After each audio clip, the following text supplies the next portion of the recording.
Hey guys, well, welcome to episode 2 of the NZO LN60 build. So, a few things happened since last time. Obviously, you saw last time we were down with Goosey, removing the old 3Y gearbox and bringing it back up to West Auckland for Ballantyne's collision repairs to get the engine bay painted. So, I've been to Ballantyne's. Paint looks awesome in the engine bay, really sharp colour. A little bit hard to tell, you look at photos and bits and pieces to get exactly what you want. And I wanted something a little bit different, not the normal gloss as well. I've gone for a burgundy satin look, and Chris showed me the colour charts, and there are hundreds of burgundies. So it was definitely good to go down and chat with him and go over all the exact colours and obviously show me the charts. When you've got charts, you can open up and see all the different variants of colours in that. So very important if you're going to choose a colour for a car to go down and speak to the painter and make sure you get a bit of a test patch and whatnot, because it'll make all the difference. So we've done that. I've been busy doing the body lift in the vehicle too, because I'm going to be doing a body lift and a suspension lift in this. And I've gone and sorted out the wheels that I've found, and good, I found some second-hand tyres actually, just to do the mock-up of the build, because we've got a few little things that we want to do that are going to be quite specific to getting it set up right now. Main reason, obviously, making it look good for paint overall, and then also for certification purposes. So we want to make sure we get everything just right. Tyre size, wheel size, and doing everything right from the start, all the way through as best we can. So I've been stripping the car today. I wanted to get it right back. I wanted to get all the carpet out, clean it all out properly, check for any rust. I found a few little areas that I'll touch up before the time. I got Chris to help me out with a few other little bits and pieces as well. I noticed a little bit under the dash, up in the corners. As probably some of you older Hilux guys know, you can get starting there, so something to watch out for. So I've still got to pull the dash out. I'm not going to go all the way. He said if I can just get the main area out, he can get in there and attack it. We pulled one of the guards off to have a little closer look, but it's kind of hard to tell. It's actually more on the inside. And someone's had a go at it prior, and maybe not the ultimate job, but we'll tackle that when the time comes. So, stripped down now. Goosey's got the motor underway. I won't let you know in this video what it is, but you'll be able to see at the end. There's a bit of a teaser of what the gearbox is going to be. So if you guys can guess what the gearbox is, there'll be something a little in store for the winner. It's an interesting gearbox. It's not very common, I'll say that. It's manual, but it's definitely not common. So here we are in the prep booth at Ballantyne's Collision Repairs. The old girl's been well wrapped up. They've prepped everything in the engine bay. This is quite cool, not something you'd often see. They've actually used tinfoil with a bit of masking tape. As Chris was saying, the tinfoil comes off a lot easier. Easier to peel all the components off that don't want to get spray on them, and just protects everything that doesn't want to get any paint. It's actually quite cool to see. I mean, he's been doing it a long time, tricks of the trade. I'm sure everybody's got their own little things out there. Very cool.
Done with the first coat.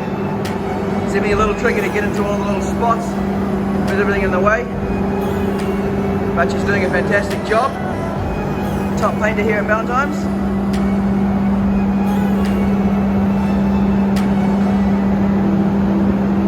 Starting to get some depth in the colour. Obviously you can still see the primer in some areas underneath, especially in engine bay. It takes a bit of time to get every little area and nook and cranny.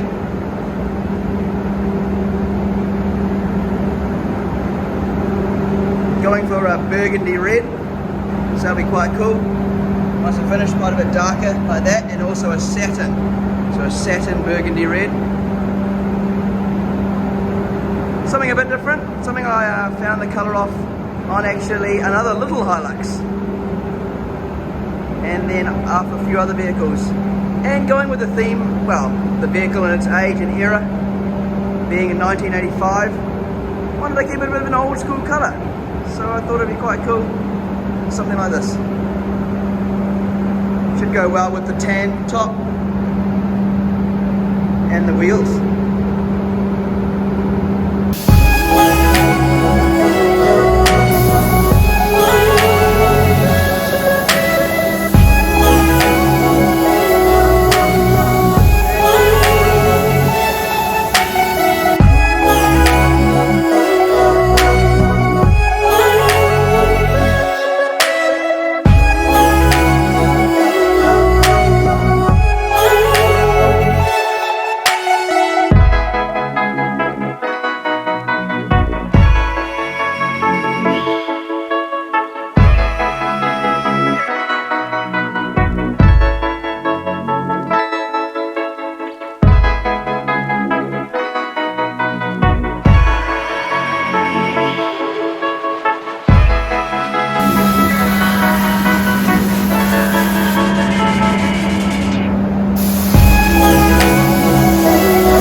So I come here early morning to get the body lift underway.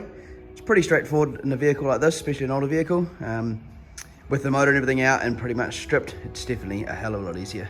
So I'm just gonna go through that, remove all the bolts, and so I can get new bolts. I've got a couple here temporarily so I can put the blocks in, and then we'll get the proper bolts, about 50 to 60 mil longer, and get those in. Sometimes already moved the front one so they can paint in there. And basically I'm just going through, pretty simple on a vehicle like this. I mean, even modern vehicles are similar. You have to pull up the carpet and get into where the bolts are there. We've got another one here. I've pulled him out already. Another one under the back seat here. Just got to pull that black grommet off. And we've got two, well, one on each side, under the rear here. Now what I've noticed actually doing this and pulling the carpet up is, I think I'm going to pull all the carpet up and pull the seats out while I've got time, while Goosey's doing the motor, because it's got a bit of dirt under there, sand, just grime over time. Good to check for things like rust while we're going through this. Actually, the reason I've got one of the front guards off is notice a bit of rust up under the dash that's starting in the corner. Someone's had a go at it previously, not done the perfect job, but unfortunately up and under here it's just starting to rust. It's not horrendous, but while you're going this far you might as well do it, you know. I'm painting the girl, give her a new engine and whatnot, so you know you're close to a good sort of rebuild resto, but only going as far as needed as such. But things like rust are definitely something to get on top of now, so Chris is pretty happy to tackle that. I just got to try and get the dash out of the way, and I pulled that one guard off just to see how bad it was. So we'll pull the other off as well, and then yeah, get into it. Right, let's get this hoist, lift the body up. I'm ready to lift one side up, do one side, and then get the other. Yep. So what we're doing here is going to position the feet with the rubber pads on under the body, just on one side of the vehicle, so that we can just tweak the body up very slightly and slip the blocks in. Obviously, more modern the vehicle, more things you got to watch out for, but things like brake lines, not stretching them too far. Obviously this one's attached from the chassis to the diff, so that's not a problem because the body's going up. But just lines that are attached to the body, these are all loose and whatnot, so that's good. You can see things like that down there that would be attached. Just keeping an eye on them. You're not going too crazy high, so. And again, if you're doing this on a car that's complete, then just keep an eye on them, but it doesn't usually cause too much issue. It's pretty straightforward. Oh, we'll go up a bit, get positioned, and lift from there. One thing to note is obviously don't put the foot where the mount needs to go, because you're just going to struggle to get your hands in there. This guy can come back around a bit further. Give us plenty of room.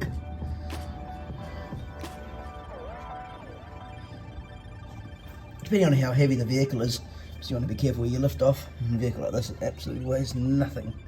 So we'll be right, just lifting it a little bit off there. We're not going too high, and there's not too much stress in it, so it should be straightforward. Right, time for some lift off.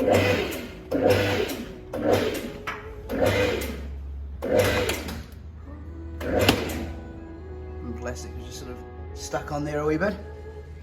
But we're slowly going up from the chassis. Yeah, chassis staying still. The suspension will come up a little bit, obviously.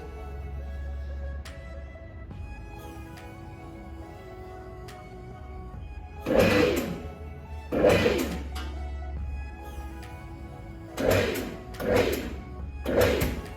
think that should do us. Plenty of room. Did you see the body mount there?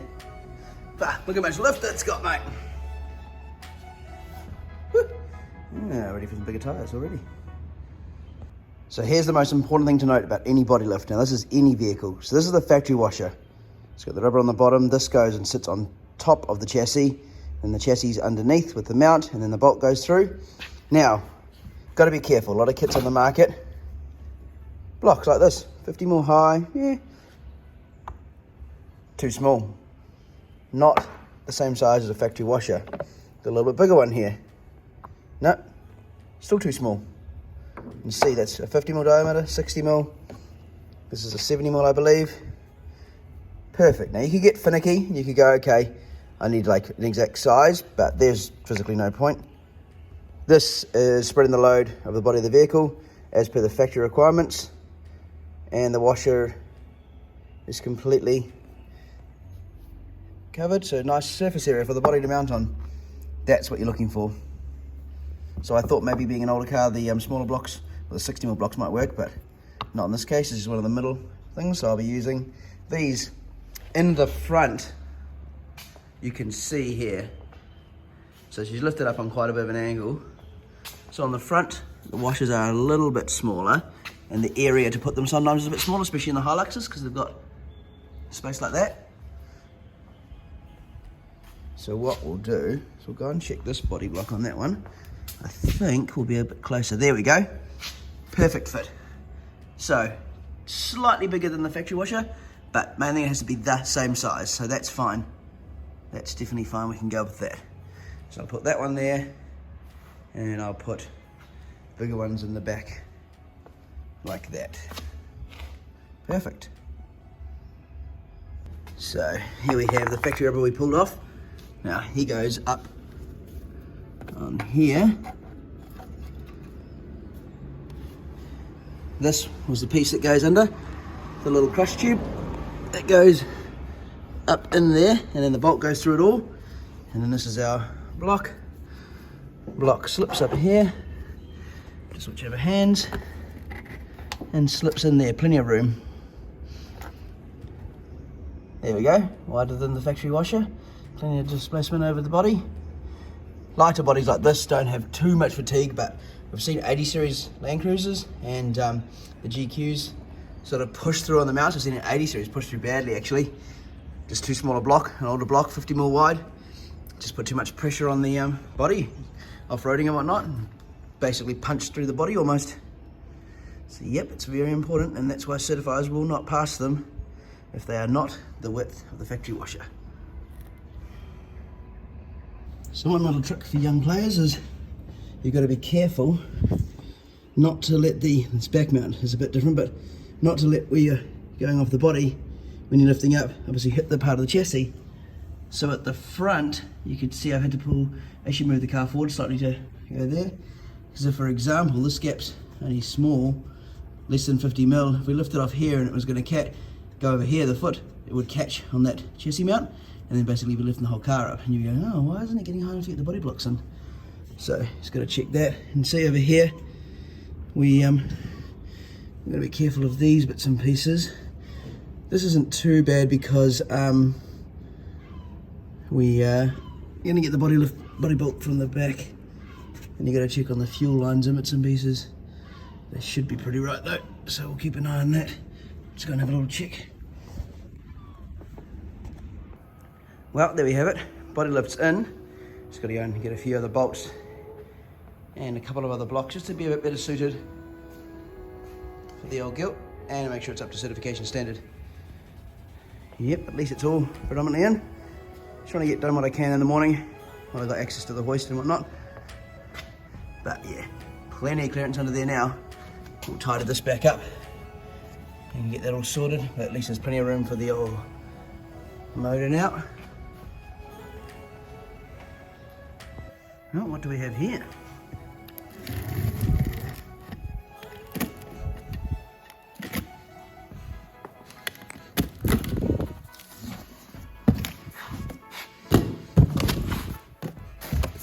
Ooh, some rims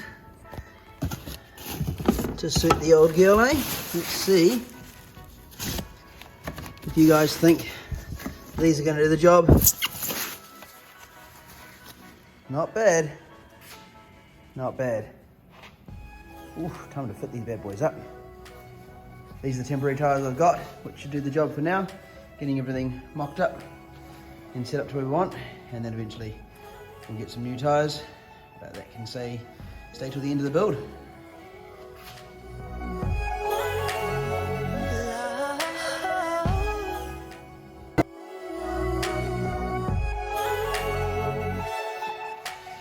Well, lucky last to do. This guy here is ready to go on. Oof, that doesn't look good. Oof. Mickey's never ceased to disappoint.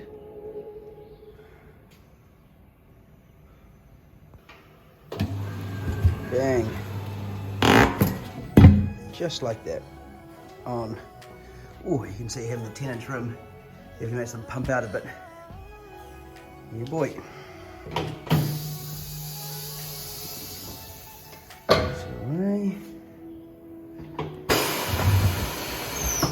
Right, let's get some air in this bad boy.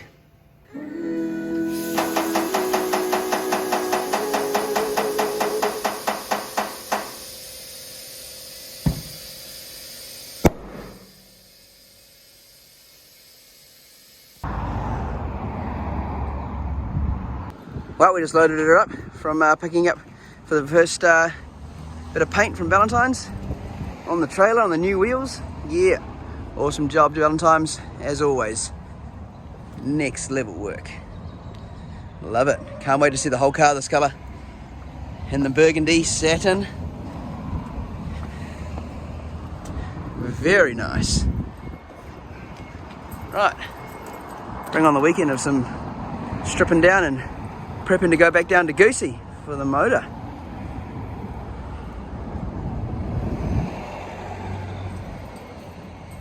So here we have the gearbox for the build. Can anybody guess what this is? It has been painted in the past, so it's a little hard to tell. But here's a little hint. Might help. It's a very old setup. It's manual, as you can see. And some of you might be able to tell what transfer case that is. But it should bolt straight in. Came out of a previous Hilux. That is where NZO LN60 started. Oh, well, gotta bolt it in before it goes back down to Goosey.